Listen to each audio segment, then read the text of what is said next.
পৰকীয়া প্ৰেমিকৰ বাবে জীৱনৰ চৰম পন্থা লবলগীয়া হল এগৰাকী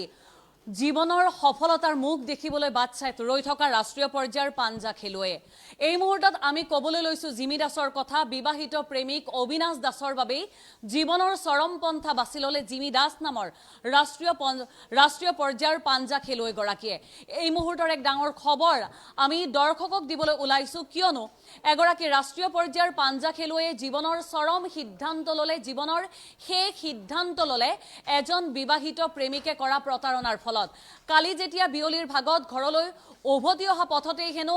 মাজবাটত মূৰ ঘূৰাই পৰি গৈছিল জিমি দাস আৰু তেতিয়াই ঘৰৰ মানুহক খবৰ দিছিল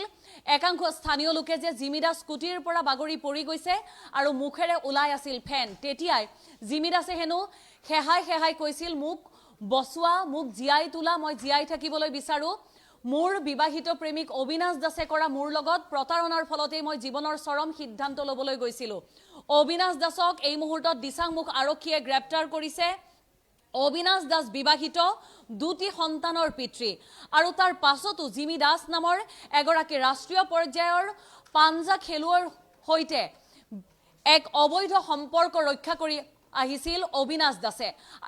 আৰু শেহতীয়াকৈ জিমি দাসে অবিনাশ দাসৰ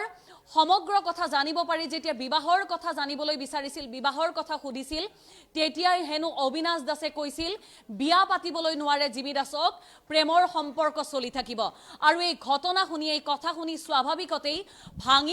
ভাগি পৰিছিল জিমি দাস আৰু লৈছিল জীৱনৰ চৰম সিদ্ধান্ত এনে ঘটনাৰ পাছতে এতিয়া চৌদিশে বিৰাজ কৰিছে চাঞ্চল্যকৰ পৰিবেশ কিয়নো দিচাংমুখত এগৰাকী ৰাষ্ট্ৰীয় পৰ্যায়ৰ পাঞ্জা খেলুৱৈয়ে জীৱনৰ চৰম সিদ্ধান্ত লোৱাৰ ঘটনা যি সংঘটিত হল সেই ঘটনাৰ আৰতো দেখিবলৈ পোৱা গল অবৈধ প্ৰেমজনিত সম্পৰ্ক বা বিবাহ বৰ্হিভূত সম্পৰ্ক বা পৰকীয়া প্ৰেম এগৰাকী ৰাষ্ট্ৰীয় পৰ্যায়ৰ পাঞ্জা খেলুৱৈ বিবাহিত প্ৰেমিকৰ দ্বাৰা প্ৰতাৰণাৰ বলি হল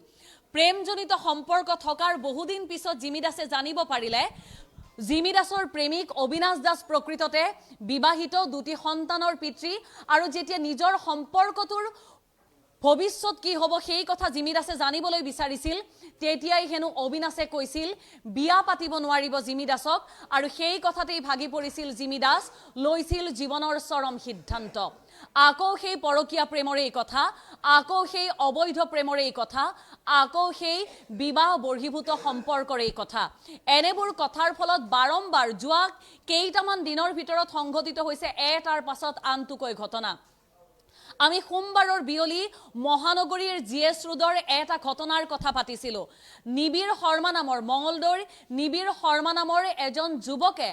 পত্নীক পলুৱাই নিয়া দিগন্ত ডেকা নামৰ আন এজন প্ৰেমিকক চুৰিকাঘাত কৰিছিল উপৰ্যপুৰী আৰু তাৰ পাছতে আজি আহিল সেই খবৰটো পৰকীয়া প্ৰেমৰ পৰিণতিতেই এগৰাকী ৰাষ্ট্ৰীয় পৰ্যায়ৰ পাঞ্জা খেলুৱৈয়ে জীৱনৰ চৰম সিদ্ধান্ত লবলৈ বাধ্য হল জীৱনৰ চৰম সিদ্ধান্ত লোৱাৰ দিশে আগবাঢ়িল জীৱনৰ ৰঙীন সপোনবোৰ সাগে একাংশ লোকে পাহৰি যাবলৈ ধৰিছে আমি আপোনালোকক অবিনাশ দাসৰ সেই ফটোগ্ৰাফ দেখুৱাইছো এইজনেই সেই অবিনাশ দাস যিজন বিবাহিত অবিনাশ দাসৰ দুটি সন্তানৰ পিতৃ অবিনাশ দাসৰ প্ৰেমত পৰিছিল ৰাষ্ট্ৰীয় পৰ্যায়ৰ পাঞ্জা খেলুৱৈ জিমি দাসে আৰু অবিনাশ দাসৰ হৈতে ভৱিষ্যতৰ ৰঙীন সপোনৰ বাট বুলিবলৈ আৰম্ভ কৰিছিল জিমি দাসে হয়তো ভাবিছিল অবিনাশৰ হৈতেই জীৱনৰ এক নতুন আৰম্ভণি কৰিব জীৱনৰ দ্বিতীয় অধ্যায়ৰ আৰম্ভণি কৰিব জিমিয়ে হয়তো ভাবিছিল অবিনাশৰ নামতেই কপালত আঁকি ল'ব সেন্দুৰ কিন্তু জিমিৰ সেই সকলো সপোন থানবান হৈ গল এগৰাকী প্ৰতিভাৱান ৰাষ্ট্ৰীয় পৰ্যায়ৰ পাঞ্জা খেলুৱৈৰ এই চৰম পৰিণতিত দিচাংমুখৰ চৌদিশে বিৰাজ কৰিছে এক হতাশাজনক পৰিস্থিতি এগৰাকী বিবাহিত প্ৰেমিকৰ প্ৰতাৰণাৰ বলি হৈ জীৱনৰ চৰম পন্থা বাছি ললে ৰাষ্ট্ৰীয় পৰ্যায়ৰ পাঞ্জা খেলুৱৈ জিমি দাসৰ এই চৰম পৰিণতিত সকলো মৰ্মাহত ইতিমধ্যে দিচাংমুখ আৰক্ষীয়ে গ্ৰেপ্তাৰ কৰিছে বিবাহিত প্ৰেমিক অবিনাশ দাসক আমি ইয়াৰ পূৰ্বেও জনাইছো যে অবিনাশ দাস বিবাহিত দুটি সন্তানৰ পিতৃ জিমি দাসে প্ৰেম চলি থকা কালীন সময়ত প্ৰথমে গম পোৱা নাছিল বিবাহিত অবিনাশৰ কথা কিন্তু যেতিয়াই অবিনাশৰ কথা জানিব পাৰিছিল বিয়াৰ কথা জানিব পাৰিছিল দুটি সন্তানৰ পিতৃত্বৰ কথা জানিব পাৰিছিল তেতিয়াই প্ৰশ্ন উত্থাপন কৰিছিল জিমিয়ে জানিব বিচাৰিছিল এই সম্পৰ্কৰ ভৱিষ্যত কি হ'ব, এই সম্পৰ্ক কি নাম দিয়া যাব। আৰু ঠিক তেতিয়াই অবিনাশে দেখুৱাইছিল আচল স্বৰূপ, কৈছিল জিমি দাসৰ সৈতে প্ৰেমৰ সম্পৰ্ক থাকিলেও, প্ৰেমজনিত সম্পৰ্ক থাকিলেও বিয়া পাতিব নোৱাৰিব। জিমিয়ে তেতিয়ালৈকেও ভালদৰে ধৰিব পৰা নাছিল প্ৰকৃত কাৰণ কি, কিন্তু স্পষ্ট হৈ পৰিছিল দুটি সন্তানৰ পিতৃত্বৰ কথা জানিব পাৰি। আজি জিমি দাসৰ মাতৃয়ে সংবাদ মাধ্যমৰ সন্মুখত কান্দি কান্দি কৈছে, এজন বিবাহিত প্ৰেমিকৰ প্ৰতাৰণাৰ বলি হৈ শেষ হৈ গ'ল তেওঁলোকৰ কন্যা সন্তানটি। জীৱনৰ শেষ পন্থা বাছি ল'লে জিমি দাসে। আৰু ইয়াৰ লগে লগে কেইটামান ঘটনা আকৌ এবাৰ হয়তো উনুকিয়াব লাগিব। পৰকীয়া প্ৰেমৰ পৰিণতিত সমাজখনৰ চৌদিশে কিমান অন্যায় হৈছে, সমাজখনৰ চৌদিশে কিমান তেনে ঘটনা সংঘটিত হৈছে, জিমি দাসৰ ঘটনাই আকৌ এবাৰ প্ৰমাণ কৰি দিলে। স্কুটাৰেৰে আহি থকা অৱস্থাতেই জীৱনৰ চৰম পন্থা ল'বলৈ ভয়ংকৰ দ্ৰব্য সেৱন কৰিছিল জিমি দাসে। আৰু তাৰ পাছতে স্কুটাৰৰ পৰা হেনো বাগৰি পৰিছিল জিমি নামৰ প্ৰতিভাৱান ৰাষ্ট্ৰীয় পৰ্যায়ৰ পাঞ্জা খেলুৱৈগৰাকী। স্থানীয় লোকে খবৰ দিছিল আৰক্ষীক, আৰক্ষীয়ে স্থানীয় লোকে খবৰ দিছিল পৰিয়ালৰ লোকক, পৰিয়ালৰ লোকে ততাতয়াকৈ লৈ গৈছিল চিকিৎসালয়লৈ। কিন্তু তেতিয়ালৈ জিমি জীয়াই থকাৰ সম্পূৰ্ণ সম্ভাৱনা লাহে লাহে হেৰাই গৈছিল। আমি আকৌ এবাৰ মনত পেলাবলৈ বিচাৰিছোঁ ফটো ফ্ৰেমত আবদ্ধ হৈ ৰোৱা 10 বছৰীয়া মৃন্ময়ৰ কথা। পৰকীয়া প্ৰেমৰ বাবেই 10 বছৰীয়া শিশুটিৰ জীৱন শেষ হৈ গৈছিল। এজন উদীয়মান প্ৰতিভাৱান অভিনেতা মৃগাংক বৰ্মনৰ জীৱন শেষ হৈ গৈছিল ৰাজু আলীৰ হাতত। আঁৰৰ কাৰণ আছিল পৰকীয়া প্ৰেম। মাজুলীত এগৰাকী টেট শিক্ষয়িত্ৰী আৰু এজন টেট শিক্ষকৰ জীৱন শেষ হৈ গৈছিল পৰকীয়া প্ৰেমৰ ফলত। ফটাশিল আমবাৰীৰ হোটেল অৰ্কিড ভিউৰ যি ঘটনা সংঘটিত হৈছিল, সিকিউৰিটিয়ে এপাৰ্টমেণ্টত বন্ধ কৰা মহিলাক চুৰিকাঘাত কৰিছিল। আঁৰৰ কাৰণ আছিল পৰকীয়া প্ৰেম। আজিৰ পৰা ঠিক 2টা মাহ পূৰ্বে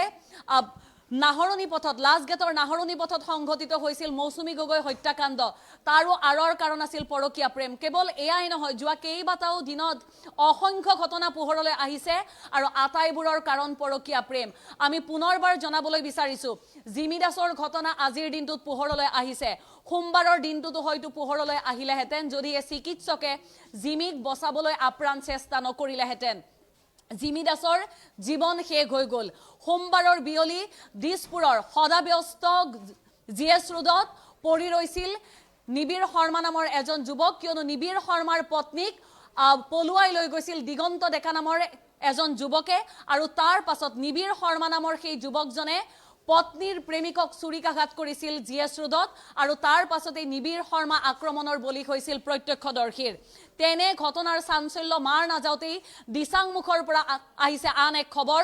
জিমি দাসে জীৱনৰ চৰম পন্থা বাছি লৈছে। সকলো হতবাক হৈ পৰিছিল, কিয়নো আজিৰ পৰা ঠিক কেইটামান মাহ পূৰ্বে জিমি দাস এবাৰ চৰ্চালৈ আহিছিল। বন্ধুৰ সৈতে এখন